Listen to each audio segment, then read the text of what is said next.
They say a picture is worth 1,000 words. That's what they say. Like that's like a good say. A picture is worth 1,000 words. A picture is worth 1,000 words. 8 points. 8 points.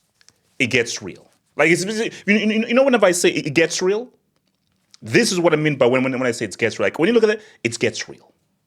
This is real. This is right. This ain't the Matrix. This ain't Green Code. We're not in Kansas anymore. Wizard of Oz or that. What's it called? I remember that white chick, Dorothy, whatever her name is. We're nowhere anymore.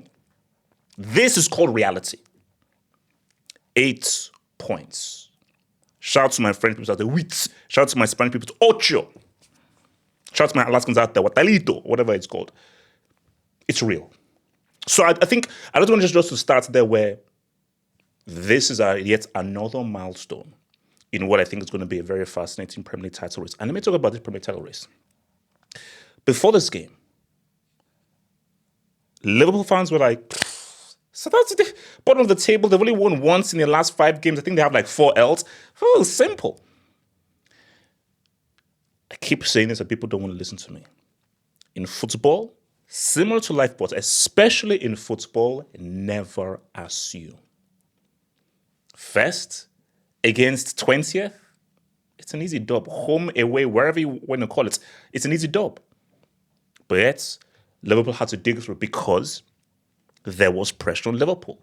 And Liverpool knew that they were going into this game with pressure based on what Man City did against Tottenham, getting circumcised, realized, and baptized by Angie Martinez. So they knew they had to respond. And because they knew they had to respond, and because they knew a W would take them 8 points clear, there was also that added pressure. Yes, there's pressure on Southampton because you're in a relegation battle early in the season, but there's far more pressure on Liverpool because Liverpool are like, what's going on here? And that's what I want to talk about. It's like, guys, what is going on here? Because I'm confused. Because I was racking my brains around this because I'm like, and I'm watching the Liverpool team, I'm like, they're nowhere near as good as that Klopp 99 points team. You know, Henderson sold fruit, but he was functional. Fabinho, before he became a Pittsburgh Merchant, was one of the best in his position in the league, perhaps even in the world at the time. We know how functional Wijnaldum was. We know what Mane was. We know what Firmino was. We know what Robertson was back then. And I'm like, these guys are not as good as those guys. So what is it about this team? And I think watching this team, and I mean watching this game, even though they considered 2 goals, it's 2 aspects. The first aspect requires a mini apology. The second aspect is something that I think people are missing. Because we're going to talk about Salah. I will talk about Salah 100%. But I think even though that this is unlikely for these guys, that Konate and Van Dijk defensive partnership, I think, has been one of the key reasons why they've done well, not only in the EPL, but in the UCL. And I think and I do feel like if them conceding these 2 goals uncharacteristically, based on how good they've been defensively, I think it's pressure. I think it was pressure of knowing that, oh, bro, we have a chance to really do something here. And I think that pressure may have played into the defense and the team and them dropping the ball because this Liverpool team, based on how they've been playing, do not concede 2 goals to Southampton.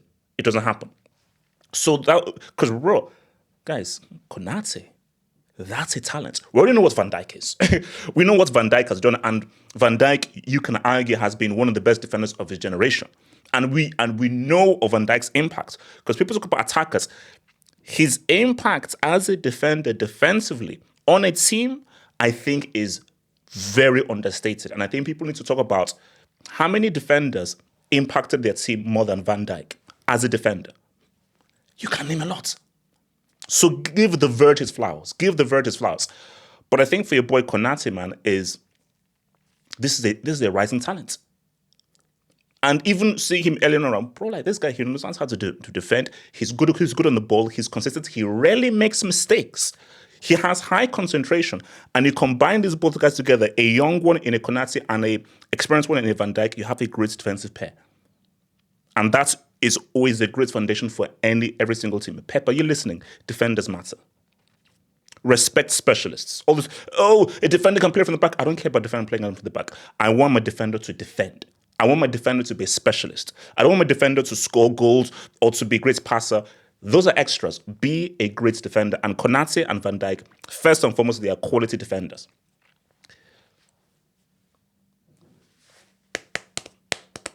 Shout out to my bald brothers, bro. Shout out to my bald brothers, bro. Yes, there's a damn hole to my thing. This is what it is. It's called a snoot. ARNE. I insulted him. I abused him. I called him Amber Rose. Because his name is Slot. I said, oh yeah, he's Amber Rose. He's Kim Kardashian. He's Paris Hilton. He's Vanessa Blue. He's Rose Monroe. He's Francesca Jimenez. He's Lisa Ann. So that is how I disrespected him. Because I was like, bro, who the, you're just some no-name dude from the Eredivisie coming over to talk about Klopp. Who the heck is this dude? Klopp came into Liverpool, winning in Bundesliga twice ahead of that amazing Bayern side, and got to a UCL final. And we know how good that Dortmund side was. I was like, bro, okay, wow, you won Eredivisie. So what? Where's your UCL clout? Eredivisie is not as competitive as the Bundesliga with that Bayern team. Who the frick are you? Yes, you're Amber Rose. Because this team is inferior to that Klopp team. 100%. And what I'm seeing from these guys, I'm sorry, it's his coaching. It's coaching. It's been a tactician. It's organization. There is an identity to this team. There is chemistry to this team. There is cohesiveness to this team. And what is very key is these guys find ways to win. They keep on finding ways to win. And yet in this game, bro, this was a trick game away from home, 2-1 down. You know the pressure that's upon you. You're 2-1 down, 2-2 ain't good enough. You know you have to win this game. The tactics, the organization, and just how this team believes in what they're doing. No matter whatever situation they're in, they believe they can win. That comes from the coach. So I have to give ARNE his flowers. I've got to give your boy ARNE Slot his flowers because, bro, the Slot, forget Amber Rose, this is the Slot smash machine. Call him Vegas. I'm going to call him Vegas, right? Vegas is doing his thing. The Slots machine, aka Vegas, is doing his damn thing. And you have to give me his flowers because this is coaching.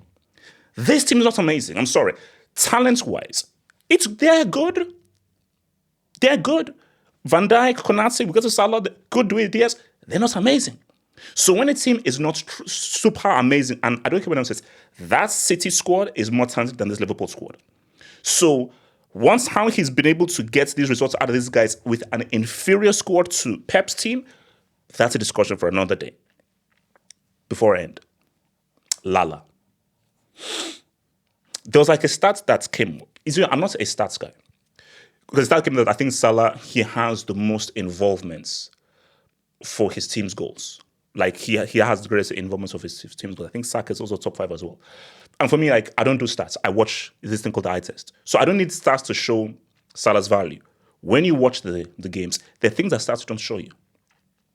Do stats show you the chances he creates that the attacker doesn't put away? No. Do stats show you the amounts of goal-scoring opportunities he gets himself in, but he doesn't score? Like this one again, where he almost scored a hat-trick, but it hits the post. It was a nice volley. When you watch the game, forget stats. You're like, his importance to this team is profound. And guys, we're going to have to have another discussion because I'm watching this guy. And a long time ago, some weird brick said this guy would get 15 goals max. I don't know who that is. Whoever that is a psycho. Like some loser who has zero ball knowledge said this guy would get 15 goals max. You know this man has never had a bad season. Since he set foot in this April, he's never had a bad season. And Mane has gone, Firmino has gone, Fabinho has gone, all these guys have gone. Carrying would be too harsh because Luis Diaz is balling as well. McAllister is doing his thing. Salah's value to this team is ridiculous.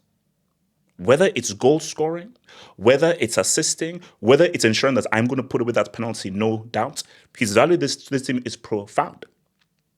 And if Liverpool win this league, and there's a long way to go, if they win this league, we're going to have another. We have to have a Salah discussion because I'm sorry. He broke the goals record. That's 1 point. And yes, Haaland broke it, but we all know who the better football player is. He's never had a bad season. We all know what he did in that COVID season when Van Dijk's kneecap got snapped in 3 pieces by Pickford. And look at what he's doing this season right now. The value he's providing for this team is ridiculous. So if Liverpool win this league and Salah maintains this performance, we're going to have scary conversations. And we're going to have those conversations that nobody wants to have these conversations. But see, I have the uncomfortable conversations. Because if Liverpool will win this league and Salah does what he does, I want to talk to ARNE. Lampard, come. Scholes. Giggs, come. No, Giggs, come here right now. Drogba, what up? Come on, come. Shearer, come here, right here. Basically, I just want to talk. No, I just want to just talk. Henry, come. Cristiano, come here.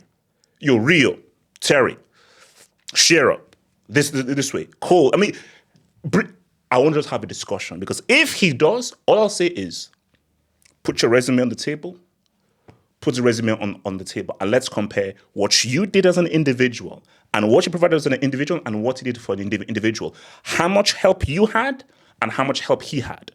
How much you contributed and how much he contributed. Because those are uncomfortable conversations that nobody wants to have. But I'm going to have them because I feel that it is my duty to have the uncomfortable conversations that nobody wants to have. It is my duty to have those uncomfortable conversations no one wants to have. And just to end this, Sunday gets real. Sunday, it gets real.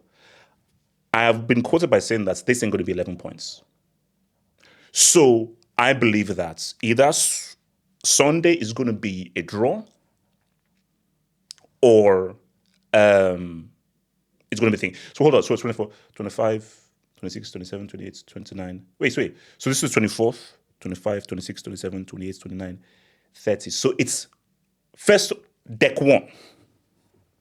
Sunday is deck 1. Because that so we're coming against deck 1. Hold up. Where's Liverpool? So yes, deck 1. You see, deck 1 could be a pivotal moment in this whole title race. Because if City lose on deck 1, because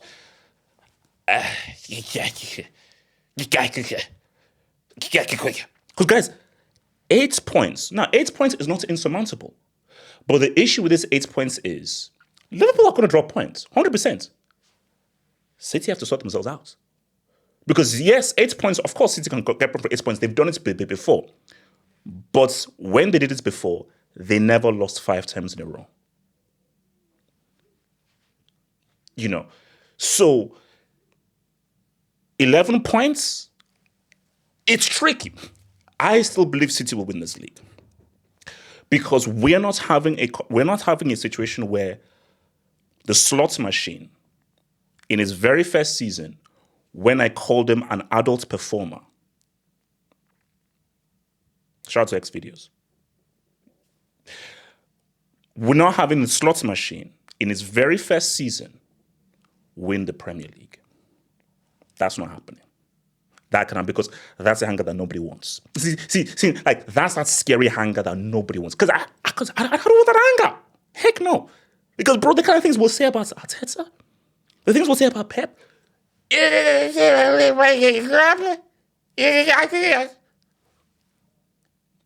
gets real. Guys, like the vid. Remember, guys, where's that thing? Head to the websites, howfootballhot.com, head to the websites. Subscribe, hit the subscribe button again there. Subscribe. And please join us tonight where we'll discuss this, the UCL, and more about this Liverpool title race and more. Join us tonight for that hangout. It gets supremely real. And Chelsea are still in this damn title race, bro.